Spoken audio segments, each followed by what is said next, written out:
Hello, I am Dr. Kelly Elizabeth Wright. I am the American Dialect Society's New Words Committee's Data Czar. It is my pleasure to be here with you digitally this evening to report the 2022 WOTY nominee data.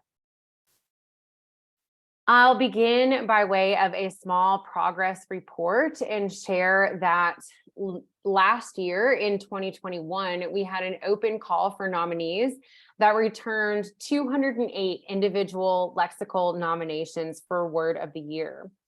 We at the New Words Committee drafted a ballot from that list, which was carried into the 2-hour-long WOTY vote online. This year, with hybrid ADS proceedings, our process is necessarily somewhat different. Although we had some people in our survey this time say that diverse perspectives exhaust them and that they want WOTY to have words they can recognize in it, last year, most people responded positively to the public's presence in our proceedings and encouraged us to find ways to keep them involved.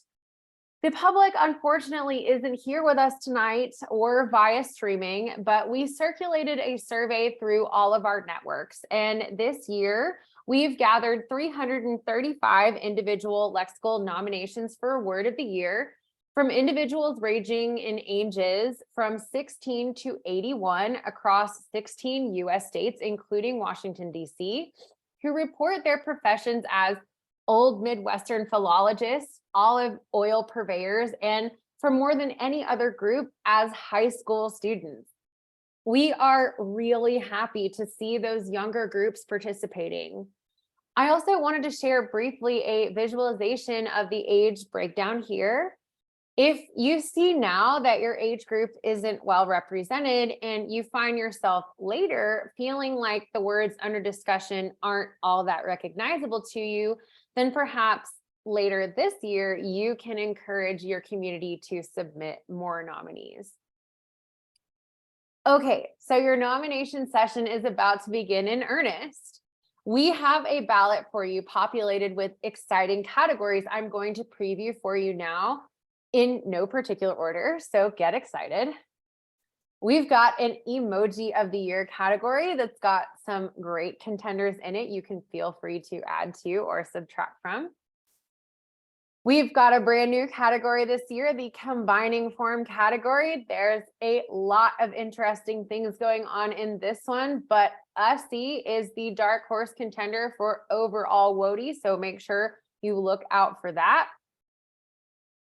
There's another new category this year. It's also the Phrase of the Year category. If you see a favorite on here already, you best make your way to the microphone now and prepare its defense. I feel like this one is going to be incredibly contentious this evening. We've got our Informal WOTY, another favorite, a big one this year. Do not call it slang, I will fight you. Our Stalwart Categories return and are very exciting. We've got a full Euphemism of the Year category, a Digital WOTY category, a Most Creative Word of the Year category. All these are very full and exciting. And our Political WOTY. Now, our feedback from last year also included some commentary saying that we should be less political as an organization when choosing our Word of the Year. We've received that feedback several times. Our WOTY last year was insurrection. Now, it's my understanding that this political category has been around for some time, but I wanted to address this personally and briefly, and then make my nomination from the floor before passing this off to Ben, because I can't be with you for the rest of the proceedings. In the past year, I've had the opportunity to write about words that come from communities that are entirely new to me. Words like oisgezumt in Yiddish English and hardening in cybersecurity.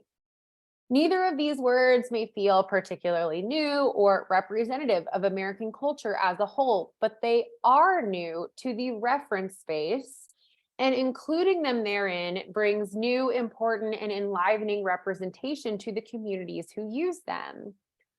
I have been encouraging folks to nominate words that echo their own usage and experiences over the past year. Words that echo my usage and experiences as a user of language, as a woman, as a Black person, as a member of the queer community are usually political ones. This year, I nominate Women, Life, Freedom, the slogan which has risen alongside the women of Iran.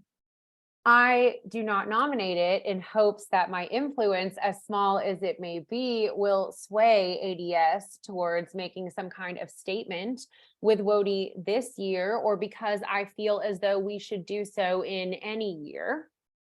I nominate it because I can recall many nights in 2022 falling asleep while reading about these women, feeling these words write themselves onto my heart. I nominate these words because they capture how I viewed language being used this year, and I hope as you make your way to the microphones this evening, you will nominate words that capture your views of 2022. Thank you and Happy New Year. I hope to see you all again in person very soon.